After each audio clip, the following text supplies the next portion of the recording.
Episode for higher GC News. Mema Wibia Akwaba. I had the latest hot and qua era mede Bremo. Erunti so subscribe to channel idea abomodia say obe subscribe. The obe say obe click the subscribe button na wabele notification. We understand video for be upload no. With the first person I would say ebe kan sa video. Afi we are na wa like video no. Give us a thumbs up na fi share ma ofoforo so na wenye bi hwe na wo hu ensem dodo na ekoso ewo Ghana memo hanom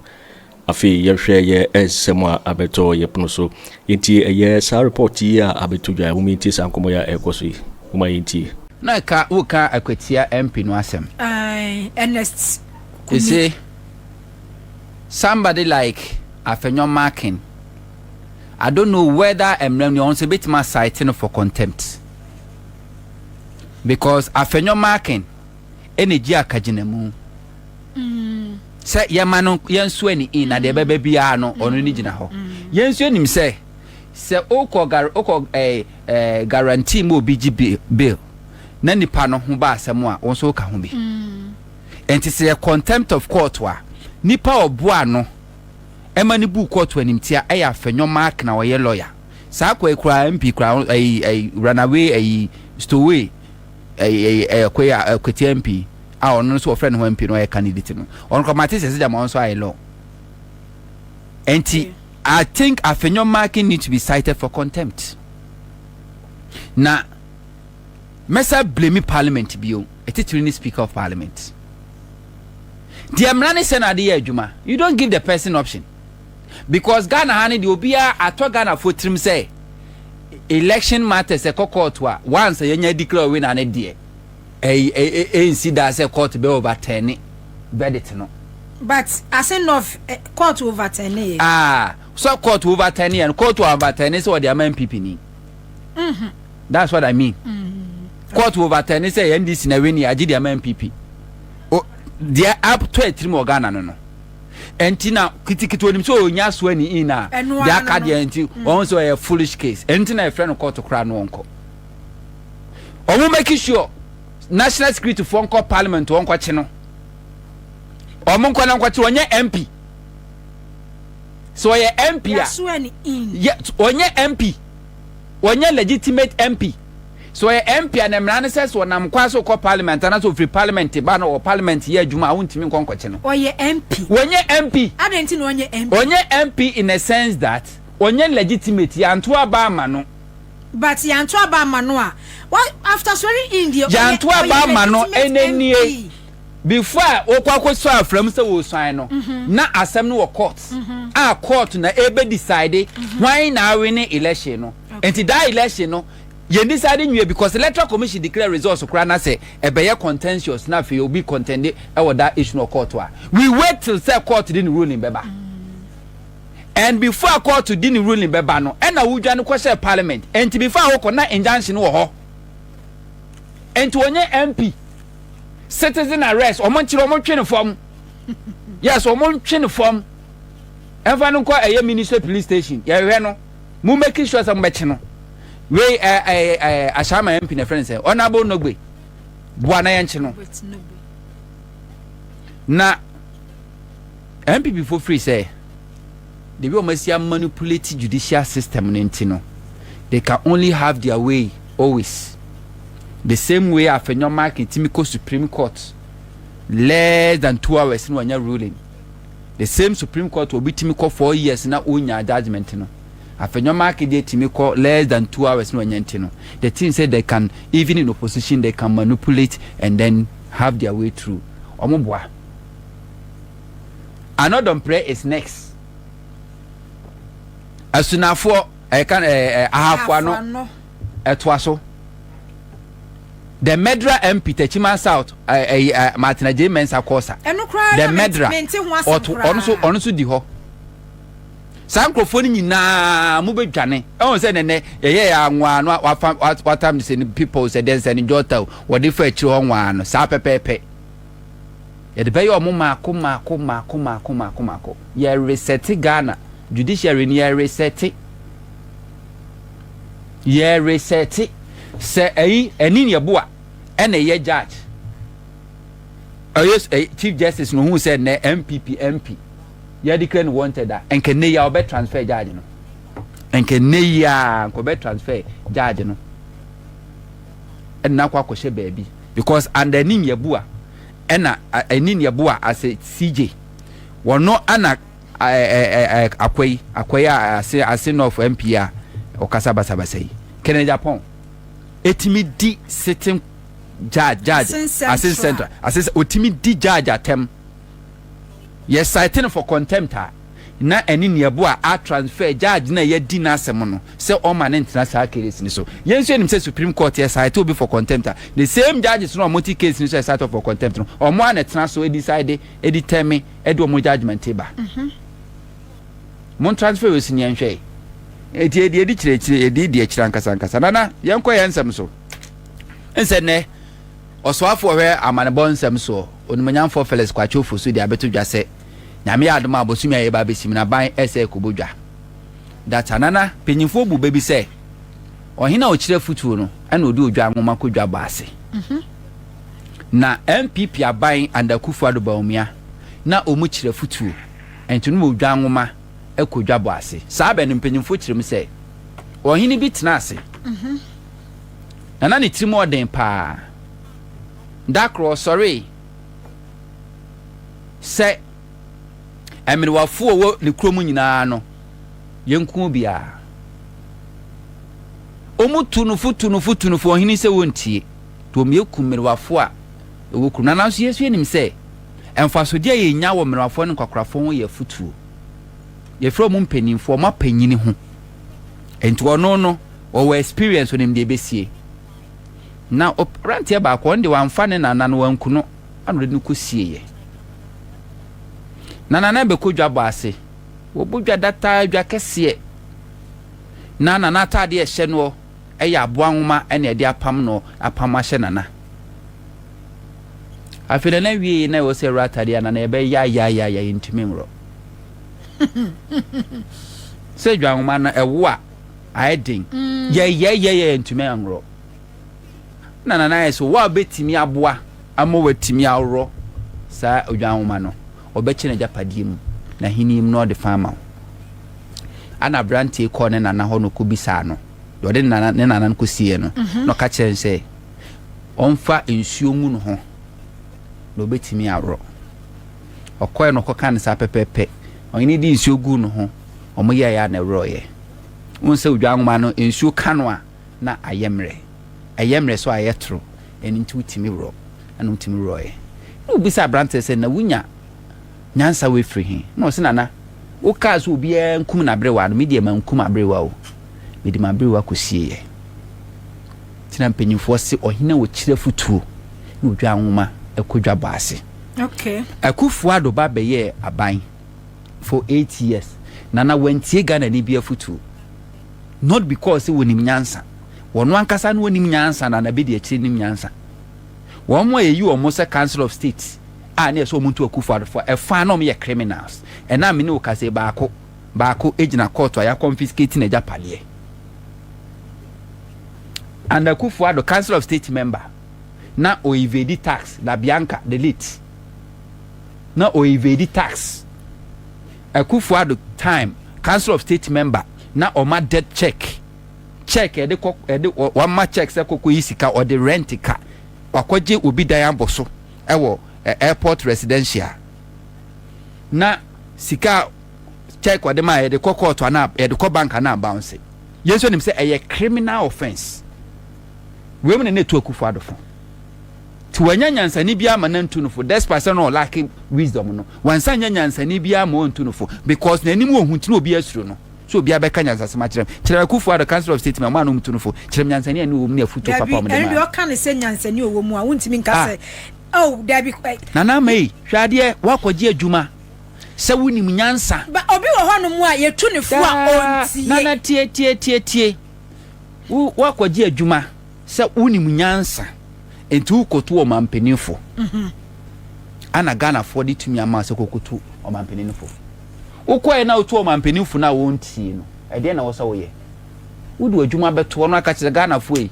nipa no amoka kire me se memra metu no fo no ye ntu no fo yen kanya sasamo nkyere no enti mi badwuma to obi di na adwuma to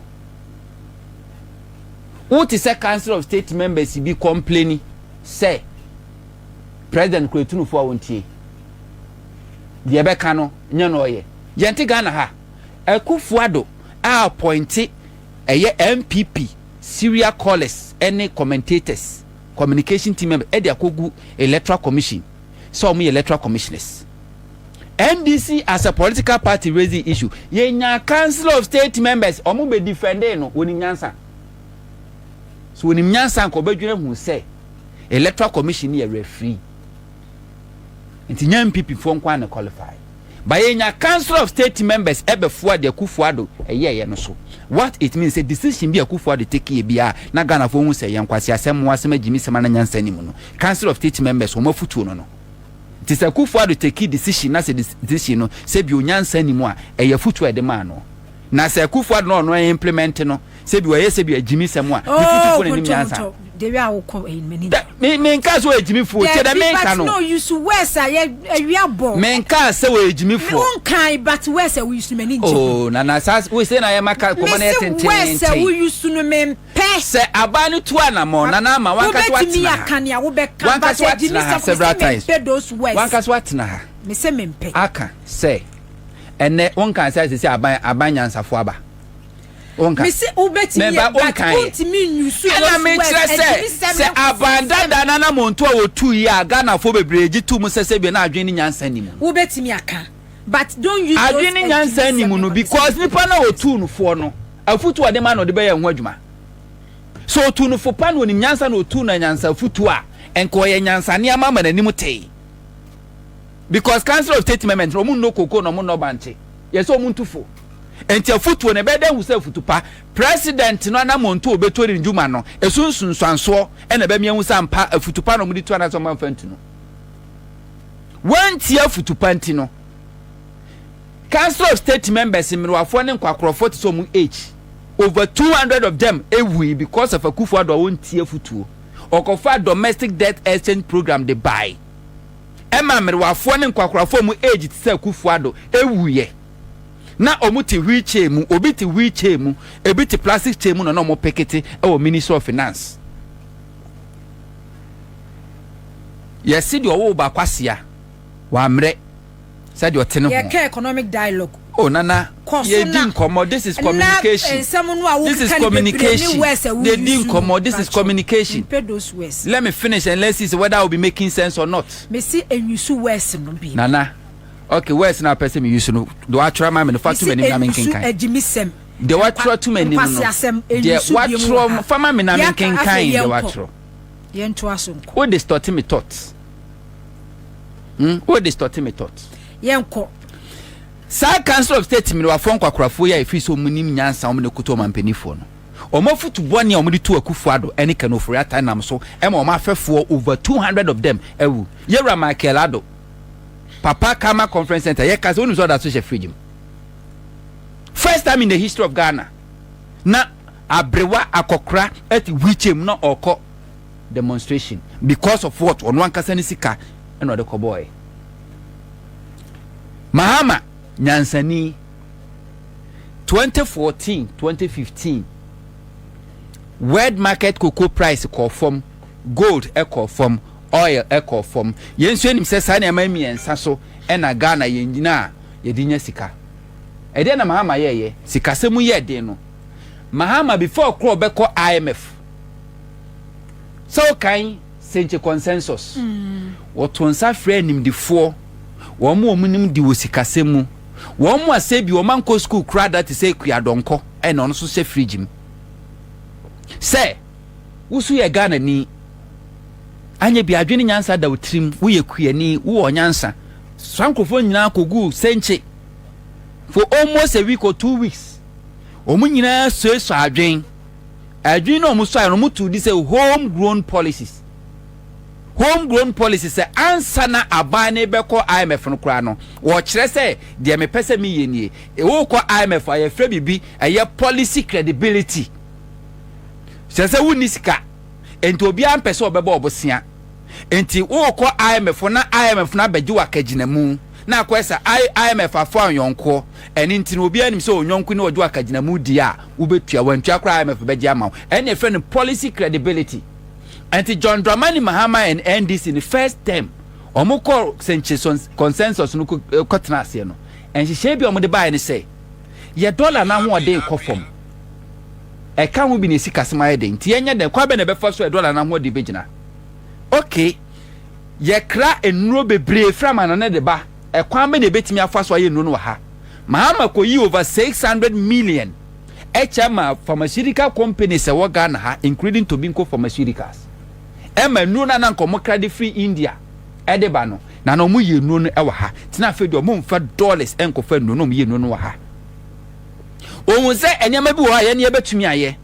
adenti na wo se asoja form paboa police form paboa school form kwada paboa e wo se akade nyina frama na ne de ba no kan se kwa menkruma nyansani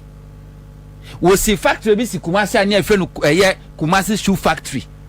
asai na Mahama call revive ye enti afa dia soja form paboa all the security agencies form paboa o kan Mahama 2015 no che free standard sa o kan sam paboa ni nyina wan kra frama na ne o ye ni nyina e wa ha e no de boaye Anno dwunu hu se Ghana ye crazy chire dodo over $400 million every year the crazy chire e wo mrekwa ye wasase ya ntam anyankopon de ahira yen a ye betumi adua hwede e no koe no sakosi Commander Sugar Factory kwa menkruma si ya na asay no homegrown policies okay eni nyina by after so mo kwatena ase e wo senchi kotwato adwen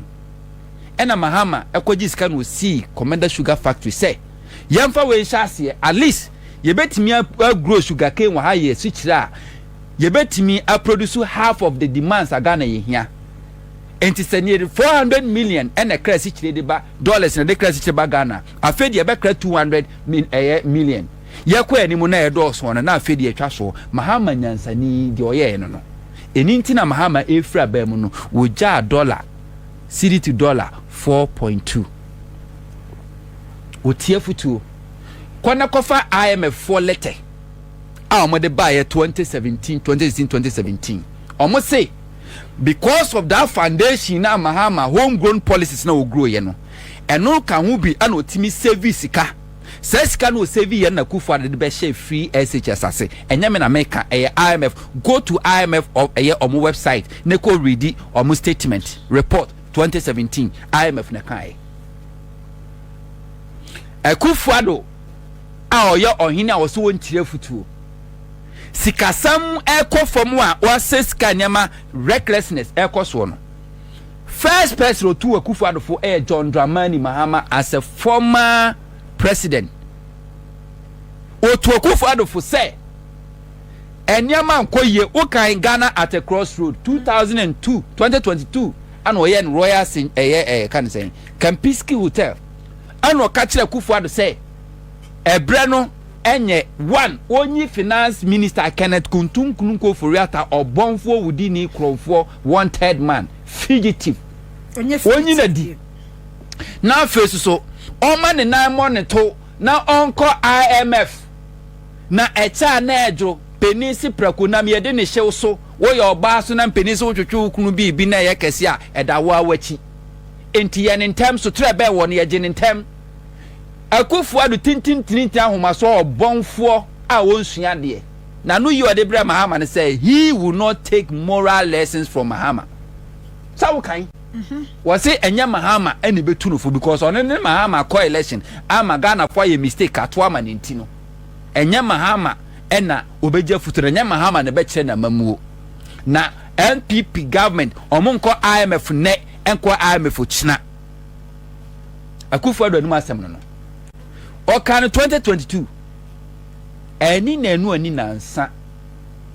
na afede Ghana ban ejina IMF sa homegrown policies na Mahama edigu akwa mu ani to de ko IMF approve ye no edu Akufo Addo there was nothing like homegrown policies and it take government more than 6 months to even secure IMF program and before IMF bam na bibia ginsem na bibia say ene edi bedu mpempenso edi du ya Ghana for the man MPP near Akufo Addo Bawumia 38%. Mahama wechire no o kanse mi kire Ghana for adwene ni nyansa ni ba Akufo trim NDC for wanim di for wanyansa for pa na so nya NDC for nyina na Ghana for menkase jesi menkase omunya Ghana for ne yenkase Ghana nyina na chese no ani NDC ye onkrofo bi so abi ni NDC amanyuko bo nim nyansa enti obaye no first osi enwumasua ye nie di adanse se Ghana enwumasua sei from university to secondary to GHS to basic school kura the whole ase kura baby ase on pese se bi obekwa kotu Mahama ban pese obekwa kotu to anoma ho e de aba be kire opening to di ntino wato nsa fra nim difo se omunyina mesi nkonya e teacher for ka ho teacher training teacher unions for e ka ho awofo e ka ho civil society organizations ka ho esom ahodo ho akanifo omososo e ka ho omunyina stakeholders obi e be kire na dwen now omu wi a Ghana for na e ba be kire secondary school no free SHS no kwan ayemfa so nye no feeding problem e wo ho no kwan be fa so asolve accommodation challenge kwan betimi afa so infrastructure deficit ekwa betimi afaso omu nyina bekwa benkro de ba na ba na pestis atasene se besiba ne koni aban no ahwese de hin ne betumi abo na de ekwa akwam na I tell you say by the time omu be wi de omu de beba no ubo say the educational sector will change already onyanye ye kra no and the secondary school for na kasa na ye video eda Mahama ase the same way sikasem wonim se enim di fo wo Ghana musunim sikasem mu ento ato nsa afro mu nyina nyame adoma next month omo se kwa akotena se and this wo manifesto se Mahama ya homaso te se de Akufo Addo ya homaso bonfo tintintintia ye tunufo awontie no so ye nu bia so be ka se mikuta me manifesto ntinu anam de be ye enu anam de be ye adwuma ba wo no manifesto ne me de be ye adwuma but me pese me hu Ghana fo obi ehu se do man si TBS tie na ehwe kwampa ebetimi afato atoto woto nsa de afre na no nkire se Mahama NDC aban ni enidifo na bia meka Ghana ha there's no political party today when him the form in NDC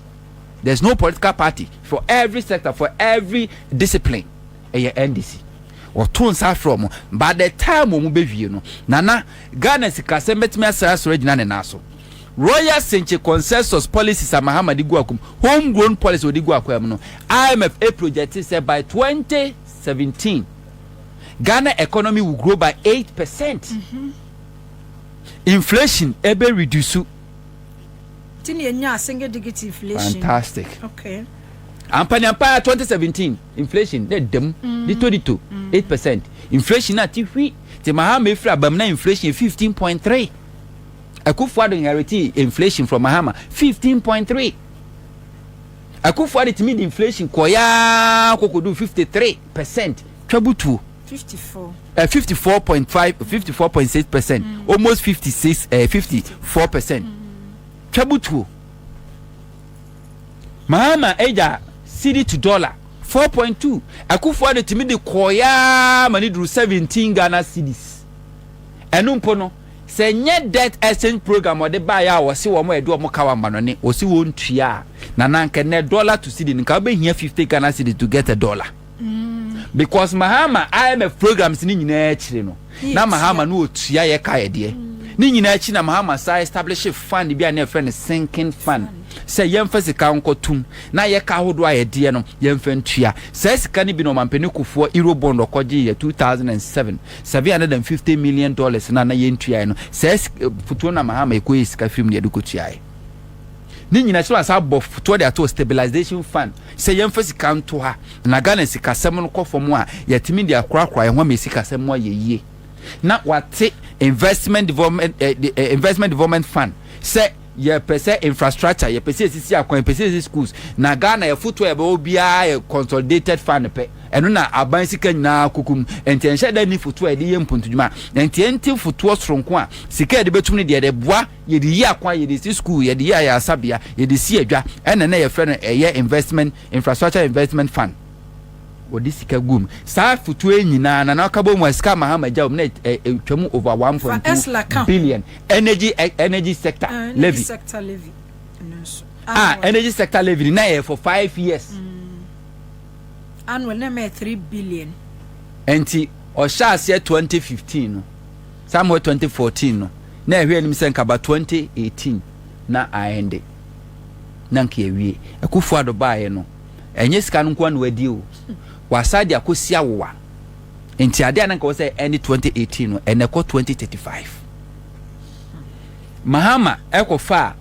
Mary a car power at the buy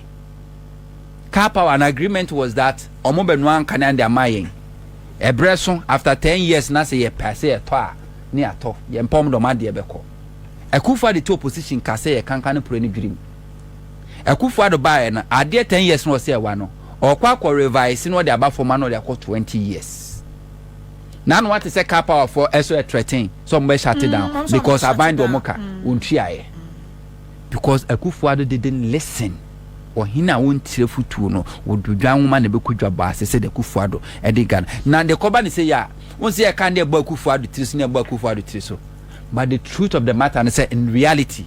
you and I Ghana for na ebre Akufo Addo no ombre onfa ho kra because usu kom on a common de no usu hia ohia nka no woni ba bia beda ono nya ne hawo o ma school fees wontimi ntua enya ne hawo wo yare a so be kwa akoto aduro kra nam kwa yo hawo ono woni sa problem ni bio tina de bia na me kan kire Ghana for say ye nto ba sa keke abato so hu won sunsuanso ye nto ba sa keke aba Ghana for to ye emerwafo 2016 emerwafo koto aba papa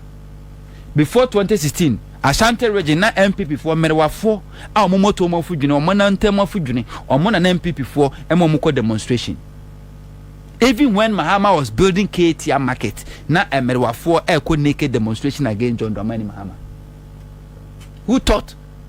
say merwafo do musika bebo aban besi aban se wontu amomati asimontin ayo ye kire enne Akufo Addo 80 semode man no ko wi ase merwafo sika no odi ye wantua ama video adwendwen areho awu amantimi anto diabetes no awu Mahama ba just less than 2 months sa sinking fund no is was akwatam sika di kotum 9.7 billion Ghana cedis wodi mu 6.2 billion eba betua domestic debt exchange program Akufo Addo created to hold coin no na make Abraham Tom friend Michael Blankson sa American comedian Ghana ni comedian no ene oda Mahama se ne waso ye NDC ene waso ye NDC ni afedi opa Ghana for cho okoka na brochire Akufo Addo say ono na de year of return e de abana Ghana for refi e ya na refi emancipation Kwame Nkrumah can say Rollins time Rollins na den hye ba say Ghana for ene abibifo a ye for mo nkwaso mo makoka ma no ne no omo nsam refi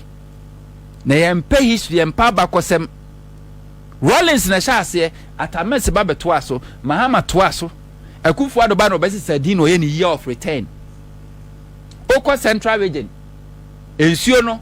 baby a na ye di slave trade ye kokko dware wo mo no na oko Cape Coast Castle baby a na ye de slave trade efa no ye de o mo ba no the first people ye de o mo ba no ye de o mo ba ye e mo be fa chese baby o mo fa ko ye no ye sa do me fa mo be dware no mo do mo ba ye ye de bi mu Oko Central region a o mo free kronim refi kronidin a slave market. Okay. Na teteno mo kofa slaves ni free Saraga ene northern region mo ba na ho ne do mo koye market ho ne do mo kugu na afei buyers no aba beto na afei mo do mo afansu no so do mo koki push akwa shop ye free slave market mo edini also asen ekuta asen di sa free slave market Akufo Addo ba no ba say din o si den edin na o se saye din keke o si year of return edin o se saye abanya o si year of return ento hwe anim say Ghana for abibifu a omo nananom ye for omo nkwasum de omo kwa abrochi omo akoka honom omo mrafie na efie da yesu search be odanti se osayem omo mrafie kuntu ya ni chi a na ekono wo dada omo ba wi a na wo buna fa so 1.2 million dollars agini sika fani sika manu a wo sa se wo metua eye bribe $120,000 and sana wo do ono ankasa ni sika asama no wo bia ono abafie abesi school dan afa nkwada gum afa akyerɛkyerɛfo tu omoka emma nkora na aduane die ɛkyerɛ omo abefu computer no no an sika odi abeto odi abo wa ban bosia kohwini aban ɛde abo bosia sɛ wo jinsi hu no onyinsi hu no mfa nkosi da wa America wo jinsi hu no de tu akyerɛkyerɛfo ka no agyensi hu ni dia no aduane ahye Ghana mofra ya no pipiripi mu na aban busuofo kromfo tetwi amoa asa agyeni sika $1.2 million abrante ne kan nse bo se Ghana fo arobe no enti na ofiri se obi ti abrochire America na odwen se wo se oba ne nchi Africa Ghana na obetena na so tie sa asem ne se wono ankasa ne nua eye pe no asem ba Ghana aban ni momnyo nitibamufo bi o enyam am Roberts ne tutuo sine so we dey aban na nkasa na Robin agye 1.2 million na na fi so beba ti abrante na asem kan se Ghana Robin ene wo pa Ghana fo nyina so wo hu se nya Ghana fo ne mum ye MPP fo ene Robin no ene se ni pa ne sika ne se ba amem wo na pamu investors nana okay enye nsem a mahu nyina na metumi aka the way I investors say troopy in yeah nanu yam say ENI enino ENI omuni president Mahama share so omu free ha no call every coast omu free Ghana call every coast but president Mahama buy no omu so ba me say enra na mo minister of finance enra na me say me minister of finance me Kwaku share finance minister nanama met one na bia kaze da bi I was so kona saba da foforo hey me say enkrofo aba from European Union okay. From partners okay minister no ni room like reception I be one of you answer that ko minister na enkrofo nkona fe de enkrofo gina corridor investors na say omu free ha no kokoko neighboring countries o Monday na me wo minister of health onumanya for Kwabena Agyapong akando ukosi year na because the way obobo ministries did we koye business and any adru Debbie catch Ghana for so ukosi year ye koye business hey asa ye ne dey ebe ye koye business share free health na akọ yes ye the investors in am yes ye pay business e ko minister of health nana it's now for almost 2 hours and sana minister APA no na enkrofo egu from downstairs main reception no ehwa ema eye no office ehwa e background so akọ ehwa swa ema enye 2x4 investors o any donors o minister ni pie no ano enkoma na mini kodie no ye fro ye ra left ni mu o na ye di nkomo ye see for more conference ka ho na ye di nkomo because na na si kwa so o se ko another meeting na Greek ministry there ehwa na mo ntime nka ho asem yeah, the official. And you the so when I'm here, when I'm here, report. Me a correspondent. We are correspondent. Yeah, me a correspondent. Yo, waiting for Winnie a year reporter about Bituja. Mikao says, so we subscribe to channel idea, Bomodia say, obe subscribe. Since I had the latest hot Kwa Annan Bremo. I feel we are now like video. Give us a thumbs up now. Fi share ma wafufro so na when you be here now and somewhere koso ewo Ghana memo hanam. Also betimi atchere wadwen afaye somewhere nyina ho ewo comment box mu obeti minkabium in my next video. Thanks for watching. Like and share the video. You can also drop your comment. Please don't forget to subscribe. Click on the bell to turn on the notification.